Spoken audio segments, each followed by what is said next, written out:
हैं। एक तरफ अगर इसराइल और अमेरिका ईरान पर पै दर पै हमले कर रहा है तो जो ईरान ने अभी तक रिस्पॉन्स दिया है वो भी तबाहकुन है। आपके सामने तस्वीर रखेंगे, आपके सामने नक्शा रखेंगे जो आपको दिखाएगा कि ईरान ने किस तरीके से इस जंग को एक लार्जर लेवल पर फैला दिया है।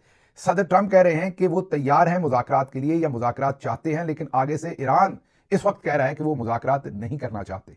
यहां ये जहन में रखिए कि इस जंग को छिड़ने से पहले या अली खामेनाई की शहादत से पहले जो ओमानी एक वजारत खारजा के रिप्रेजेंटेटिव थे या उनके वजीर खारजा थे, उन्होंने ये बताया था कि मुज़ाकरात तकरीबन कामयाब हो गए। उसके बावजूद सदर ट्रंप और इसराइल ने हमला कर दिया और अब ईरान कह रहा है कि हम ये जंग लंबी लड़ना चाहते हैं, हम मुज़ाकरात नहीं करना चाहते। और भी डेवलपमेंट्स हैं, जैसा कि कुवैत के अंदर जो कुछ हो रहा है, कतर के अंदर जिस तरह से बिल्डिंग्स को ईरानी जो मिसाइल हैं वो हिट कर रहे हैं, और भी बहुत कुछ है। लेकिन सबसे पहले शुरू करते हैं एक ऐसी खबर से जो आपको चौंका देगी, क्योंकि वो खबर आसिम मुनीर और ईरान के सुप्रीम लीडर अली खामेनाई के बारे में है। और खबर दे रहे हैं बाकिर सज्जाद। आपको याद होगा पहले भी हमने इनकी तारीफ की थी, डॉन के लिए काम करते हैं, मतवाजन लिखते हैं। बाकिर सज्जाद ने आज जो एक ट्वीट की है उसने सबको चौंका भी दिया है, हैरान भी कर दिया। कम से कम मुझे नहीं, लेकिन बहुत सारों को जरूर हैरान कर दिया होगा, क्योंकि मैं तो पहले दिन से ये देख रहा था कि आसिम मुनीर जो है वो हर वो बात करना चाहते हैं जो इमरान खान ने की, लेकिन डिफरेंट तरीके से।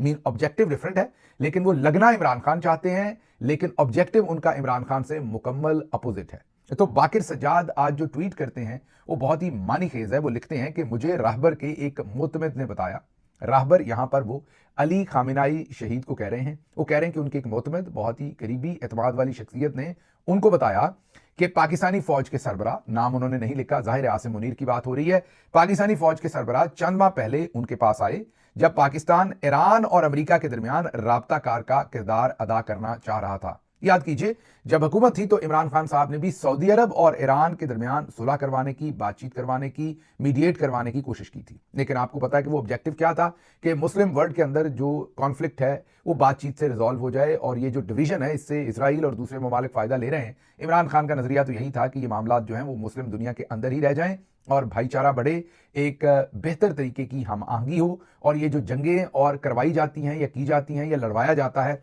इस सब से जान छूट जाए। लेकिन अब आसिम मुनीर ने भी बनना तो इमरान खान है, जैसे आपको पता है कि मरियम नवाज ने भी बनना तो इमरान खान है, लेकिन ऑब्जेक्टिव दोनों के मुख्तलिफ है। तो बाकिर सज्जाद की खबर यह बता रही है कि आसिम मुनीर पहुंचे अली खामेनाई सुप्रीम लीडर ईरान के, उनके पास, और कहा कि आसिम मुनीर जो है वो ईरान और अमेरिका के दरमियान पैगाम रसानी का काम करना चाहते हैं, अमेरिका और ईरान के दरमियान कोई डील शील बनवाना चाहते हैं, तो आप मुझे पैगाम दें, आप बताएं मैं जाके आपकी तरफ से अमेरिका को, डोनाल्ड ट्रंप को क्या कहूं।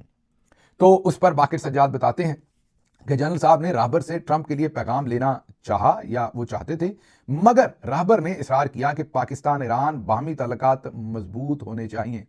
जो राहबर थे, मतलब कि अली खामेनाई, उन्होंने उस बात पर तवज्जो नहीं दी। उनकी अंदर से हंसी भी निकल गई होगी कि आप जो हैं वो सदर ट्रंप के लिए पैगाम, मतलब कि चाह ये रहे थे कोई डील कटवा दूं, मतलब कि जाहिर है वो कोई स्पेस लेना चाहते थे आर्मी चीफ आसिम मुनीर अली खामेनाई से कि वो उनके हाथ में कोई ऐसी स्पेस दे दें, वो जाके सदर ट्रंप को देखेंगे, ये देखें मैंने उनके गोडे शोडे दबाए हैं, उनकी मैंने समाजत की है, या आपके बिहाफ पर मैंने धमकी शमकी उनको दी है, और अब ईरान वाले आपसे डर गए हैं तो आए डील कर लेते हैं। मतलब ब्रोकर बन रहे थे दरमियान में। उनका मकसद लार्जर ट्रंप की खुशनुदी था, और ट्रंप को खुश करने के लिए वो जो अली खामेनाई सुप्रीम कमांडर थे उनको कह रहे थे कि आप मुझे ट्रंप के नाम कोई पैगाम दें। जाहिर है पैगाम अब जंग का तो नहीं देना इनके नाम, इनके हाथ में तो यही पैगाम देना था कि हम आपसे सुलह करने को तैयार हैं, बात करने को तैयार हैं, आपकी बातें मानने को तैयार हैं, हम अपना जो यूरेनियम की इनरिचमेंट है वो खत्म करने को तैयार हैं। वही जो सदर ट्रंप की, क्योंकि सदर ट्रंप की जो एक्सपेक्टेशंस थी, जो सदर ट्रंप की आप ये कहिए कि डिमांड्स थी ईरान से, वो इतनी सख्त थी कि इससे पहले कभी किसी अमेरिकी सदर ने इस लेवल की डिमांड्स नहीं की थी। आपको याद होगा, अगर आप अपने ज़हन पर थोड़ा जोर दें तो आपको याद आएगा कि आसिम मुनीर एक से ज्यादा बार ईरान गए थे, और फिर यह खबर भी पाकिस्तान में लगवाई गई थी कि इनडायरेक्टली बहुत सारे लफाफा सहाफियों ने यह खबर ब्रेक की थी कि पाकिस्तान जो है वो ईरान और अमेरिका के दरमियान डील करवाने की कोशिश कर रहा है। तो अब बिल्ली थैले से बाहर आ गई कि असल में ट्रंप की खुशनुदी हासिल करने के लिए आसिम मुनीर जो है वो इन्फ्लुएंस कर रहे थे, अपना वेट भी डाल रहे थे, और जो अली खामेनाई सुप्रीम कमांडर थे, अब तो शहीद हो गए, जो ईरान के उस वक्त, उनको वो इन्फ्लुएंस कर रहे थे, परसू कर रहे थे कि वो ट्रंप के साथ डील कर लें और मुझे कोई डील से रिलेटेड पैगाम दें ताकि मेरे नंबर शंबर जो है वो ट्रंप साहब के सामने बन जाए। तो ये मेरे ख्याल में एक शॉकिंग न्यूज़ है, शॉकिंग नहीं भी है इन अ वे, क्योंकि सबको पता है कि आसिम मुनीर साहब क्या कर रहे हैं और क्या उनकी लार्जर खेल है या क्या लार्जर गेम है। लेकिन बहरहाल बाकिर सज्जाद जैसे एक मतवाजन और सीनियर जर्नलिस्ट की तरफ से इस खबर को ब्रेक करना जो है वो डेफिनेटली सोलिडिफाई कर रही है हमारे उन तमाम एप्रीहेंशंस को, हमारी उन तमाम सोचों को, हमारे उन तमाम अंदाजों को अब खबर की शक्ल इख्तियार कर रहे हैं कि आसिम मुनीर जो है वो ये डील ब्रेक करवाने की कोशिश करते रहे हैं। सोचें हम सदर ट्रंप के लिए कौन कौन सी खिदमात जो है वो ऑफर कर चुके हैं और करने की कोशिशें करते रहे हैं। आगे चलते हैं, ये बात तो हो गई। अगली खबर जो है इसी से रिलेटेड मैंने अब आपको अगली 2 खबरें देनी है, बहुत ही बारीक हैं, और उसके बाद हमने चलना है सीधा मिडिल ईस्ट और वहां देखना है क्या कुछ हो रहा है। अगली खबर जरा सुनिएगा। ईरान को चाहिए कि अपना जवाब दे मगर दोस्त ममालिक की तरफ हमले नहीं करने चाहिए। अगला नंबर पाकिस्तान का नहीं आ सकता। पाकिस्तान है, अफगानिस्तान है, ना ईरान है। न्यूक्लियर स्टेट से पंगा नहीं लिया जा सकता, जो लेगा उसे समझ आ जाएगी। हम अपना जवाब देने की सलाहियत रखते हैं। सिक्योरिटी जराए, ये सिक्योरिटी जराए से खबर चलवाई गई है आज पाकिस्तानी टेलीविजन के अंदर। असल में DGISPR ने इंटरव्यू दिया था अल जजीरा को, और उस इंटरव्यू में से ये एक टुकड़ा जो है उसको सिक्योरिटी जराए का नाम लेकर ब्रिगेडियर साहब ने जो है वो पाकिस्तानी चैनल्स के ऊपर चलवाया। ये मेरी समझ से बाहर है। अपना नाम चलवाते हुए क्या मसला होता है? जब आपने बात की अल जजीरा को इंटरव्यू में आपने ये कहा है कि ईरान को चाहिए कि अपना जवाब दे मगर दोस्त ममालिक की तरफ हमले नहीं करने चाहिए। अगला नंबर पाकिस्तान का नहीं आ सकता। पाकिस्तान है, अफगानिस्तान है, ना ईरान है। न्यूक्लियर स्टेट से पंगा नहीं लिया जा सकता, जो लेगा उसे समझ आ जाएगी। हम अपना जवाब देने की सलाहियत रखते हैं। ये अंग्रेजी जुबान में अल जजीरा के साथ यही इंटरव्यू DGISPR ने किया। लेकिन उर्दू जुबान में पाकिस्तानियों को बताने में आपको क्या प्रॉब्लम है? वहां सिक्योरिटी जराए लिखकर आप ये खबर चलवाते हैं, वहां भी गई है ये DGISPR ने कहा है, क्योंकि अल जजीरा को आपने कहा है कि हम एटमी ताकत है, हमारी तरफ कोई नहीं आ सकता, कोई हमें टेस्ट नहीं कर सकता। मतलब कि आपको हीट फील होना शुरू हो गई है। आपको पता लग गया है कि अगला नंबर अब पाकिस्तान का लग सकता है। जो हमाकतें की गई हैं, जो मामला पाकिस्तान के अंदर किए गए, उनको नहीं समेटना, लेकिन आगे जाकर यह बताना है कि हमारे पास एटम बम है, मतलब एटम बम की धमकी दे देनी है। ये हमारी कमजोरी की अलामत है, ये हमारी मजबूती की अलामत नहीं है। अगर इस कॉन्फ्लिक्ट के बाद पहला इंटरव्यू DGISPR का, ये पहला इंटरनेशनल इंटरव्यू है ईरान इसराइल के कॉन्फ्लिक्ट के बाद, और आपकी जुबान से पहला लफ्ज एटम बम निकल रहा है, तो that shows, tells and explain everything कि आप चीजों को कैसे देख रहे हैं और आप कितना प्रेशर फील कर रहे हैं। और इसके साथ साथ आपकी ये बात बार बार कहना जो है, ये असल में हमारे एटॉमिक प्रोग्राम को भी और ज्यादा रिस्क पर खड़ा कर देता है, क्योंकि अमेरिका और इसराइल कहेगा कि देखें ये तो बात ही एटम बम से शुरू करते हैं, तो इनसे यही लेना चाहिए हर सूरत। वैसे तो वो पहले भी यही सोचते हैं, ऐसा नहीं कि वो नहीं सोचते, लेकिन DGISPR साहब कितने के ज़हीन तरीके से सिचुएशन को हैंडल कर रहे हैं वो आप देख ही लें। अगली खबर जो तीसरी मैंने क्विकली आपके सामने रखनी है और फिर मिडिल ईस्ट आना, वो बहुत ही बारीक खबर है, गौर से सुननी है। दिल तो आपका किसी और तरफ धड़केगा, लेकिन अगर आप दिल की बजाय मेरी बात सीधी अपने दिमाग में उतरने देंगे तो आपको बहुत मजा आएगा इस खबर का। हमारी पार्टी पाकिस्तान तहरीक इंसाफ के अंदर कुछ ऐसे लोग हैं जो हॉकिश हैं, सख्त लाइन लेते हैं, कुछ हैं जो बहुत माइल्ड हैं।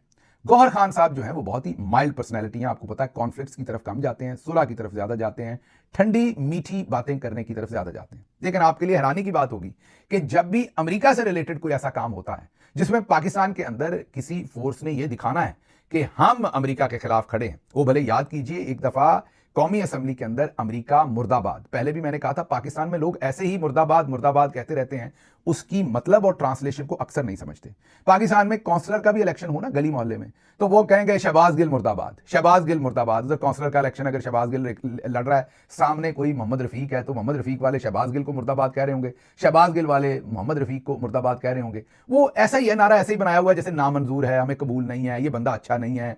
मुर्दाबाद का नारे का मतलब यही है कि हमें बंदा नहीं चाहिए, लेकिन उसकी अंग्रेजी ट्रांसलेशन बनती है डेथ टू, आप जिसको भी कहें, डेथ टू शहबाज गिल। तो क्या जब आप अपने MPA के खिलाफ नारा लगाते हैं मुर्दाबाद का, या MNA के खिलाफ लगाते हैं, या अपने सियासी मुखालिफ के, तो क्या आप असल में उसे मारने की बात कह रहे होते हैं? आप कह रहे होते हैं कि ये मर जाए? नहीं, आप ये नहीं कह रहे होते, लेकिन उस लफ्ज के मतलब ये है। तो पाकिस्तान के अंदर क्योंकि सियासी तौर पर जिंदाबाद मुर्दाबाद, जिंदाबाद का मतलब ये कि जिंदा रहे और मुर्दाबाद का मतलब है कि इसको मौत आ जाए, तो हम वो मुर्दाबाद के मतलब को मेरा ख्याल सही तरह समझते नहीं, बस जिंदाबाद मुर्दाबाद करते रहते हैं। तो याद कीजिए पाकिस्तान की कौमी असेंबली के अंदर वो बैनर्स उठाए पिंक कलर के, मुझे तो ऐसे लग रहा था जैसे कोई मेरा मतलब विक्टोरिया सीक्रेट वालों ने वो बैनर्स बना के दिए हैं हमारे MNAs को, माजरत के साथ। वो पिंक कलर के जो बैनर्स उठा के जिन पर अमेरिका मुर्दाबाद लिखा, हमारे सारे MNAs ने परेड की थी। सबका कसूर तो नहीं होगा, लेकिन बीच में एक आध को ब्रिगेडियर साहब या कर्नल साहब ने वो बैनर्स बना के दिए थे और कहा था सबसे परेड करवाओ। वो वीडियो फिर अमेरिका भेजी गई होगी, वो वीडियो फिर अमेरिकी एम्बेसी में भेजी गई होगी और कहा गया होगा कि ये आप आवाज उठाते हैं अमेरिका से।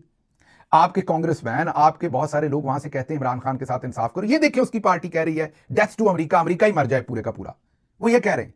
तो उस वीडियो को बेचा गया जाहिर है अमेरिका के अंदर, अमेरिकी एम्बेसी के अंदर, और हमारे लोगों ने कुछ ने तो चाहते हुए और कुछ ने ना चाहते हुए उसके अंदर अपना हिस्सा डाला। अब जो कुछ ईरान में हुआ, कोई शख्स जिसके अंदर सीने में दिल है, सर में दिमाग है, वो इसकी सपोर्ट कैसे कर सकता है? वो जाहिर है ये इंटरनेशनल कवानीन के भी खिलाफ है, जो कुछ डोनाल्ड ट्रंप और इसराइल ने किया है। जिस तरीके से जो अली खामेनेई हैं उन्हें और उनके खानदान को जैसे शहीद किया गया, ईरान की बच्चियां 180 नंबर हो गया उन स्कूल की छोटी बच्चियों का जो 7 साल से 12 साल की हैं, उनको शहीद किया गया। ये जो कुछ किया गया, इससे कोई सपोर्ट तो दूर की बात है, इसकी मुजम्मत के लिए भी सख्त तरीन अल्फाज ही इस्तेमाल करने पड़ेंगे।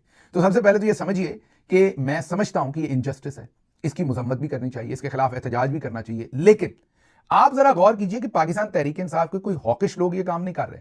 पै दर पै हमारे गौहर खान साहब की तरफ से ट्वीट आ रहे हैं। लग ऐसा रहा है कि गौहर खान साहब के अंदर कोई हॉकिश किस्म का कोई बंदा जो है ना, अंदर वो जबरौन किस्म का बंदा आ गया एकदम से। ना सिर्फ ये, असेंबली के अंदर भी आज दोबारा से प्ले कार्ड्स जो है वो पकड़े गए। अच्छा, जो पार्टी के अपने फोरम्स है ना, डिफरेंट ग्रुप्स हैं दूसरी जगह, वहां भी मैंने देखा कि ऐसे लोग जो कई महीनों से गायब है, किसी काम में वो पार्टिसिपेट नहीं करना चाहते पार्टी के। कुछ कहते हैं हमें सजा हो गई इसलिए, कुछ वैसे कहते हैं, वो गायब है मुकम्मल। जैसे ये कॉन्फ्लिक्ट आया, उन्होंने पै दर पै सख्त, जैसे ईरान इस टाइम मिसाइल मार रहा है ना वापस, या इसराइल मिसाइल मार रहा है ईरान पर, ऐसे उन्होंने ट्वीट शुरू किए और पार्टी के अंदर इस बात को जोर दिया कि तहरीक इंसाफ को पाकिस्तान के अंदर इस तहरीक को लीड करना चाहिए जो अमेरिका के खिलाफ हो। आप में से भी जिन लोगों को जाहिर है जिनके जज्बात मजबूत हैं, वो कहेंगे गिल साहब क्या आप बेहुदा बातें कर रहे हैं, क्या आप जो है वो इस वक्त बुजदिलों वाली बातें कर रहे हैं। वाकई पाकिस्तान तहरीक इंसाफ को, बिल्कुल मैं तो कह रहा हूं इनजस्टिस के खिलाफ बोलना चाहिए, लेकिन पाकिस्तान तहरीक इंसाफ हुकूमत में नहीं है। फौज का आर्मी चीफ जो है वो पाकिस्तान तहरीक इंसाफ नहीं है, या उन्होंने नहीं लगाया। चीफ मिनिस्टर पंजाब की फॉर्म 47 पर तहरीक इंसाफ से नहीं है, प्राइम मिनिस्टर तहरीक इंसाफ से नहीं है, फॉरेन ऑफिस तहरीक इंसाफ के नीचे नहीं है। आज जब बिलावल जरदारी से सवाल पूछा गया कि आप इसकी मजम्मत करते हैं, सदर ट्रंप को अभी भी नोबेल पीस प्राइज दिलवाना चाहते हैं, तो उन्होंने क्या जवाब दिया, ये सुनिए। है अभी ट्रंप के नोबेल इनाम के आम बिलावल साहब अभी ट्रंप के नोबेल इनाम के हामी हैं। आप चलते जाइए। सुन लिया आपने, कोई जवाब नहीं। सहाफी पूछता रहा, उनकी तरफ से कोई जवाब नहीं था। इसी तरह जब मरियम नवाज से पूछा गया आज कि आप मजम्मत करते हैं या नहीं, तो उन्होंने क्या जवाब दिया, वो जरा सुनिए। मैडम, ये अभी क्या डोनाल्ड ट्रंप हकदार है नोबेल इनाम के? शहबाज साहब की हुकूमत अब भी इस हवाले से स्टेटमेंट करेगी, आगे बढ़ेगी कि देना चाहिए नोबेल इनाम?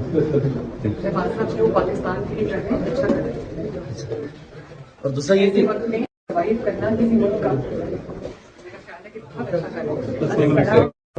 मैडम, सुन लिया आपने, उन्होंने भी कोई जवाब नहीं दिया। तो अब आप इस बात को खुद समझ लीजिए कि एक तरफ हुकूमत इसके ऊपर मुकम्मल खामोश है, एक सतही सी स्टेटमेंट जारी की है, दूसरी तरफ जो कर्नल साहब या ब्रिगेडियर साहब हैं, जाहिर है उन्होंने डायरेक्टली शायद गौहर खान साहब को ना कहा हो, किसी और को कहा हो, लेकिन वो पाकिस्तान तहरीक इंसाफ को सामने पेश कर रहे हैं कि आप हो जाए हमलावर जनाब, आप चुक दें इस काम को।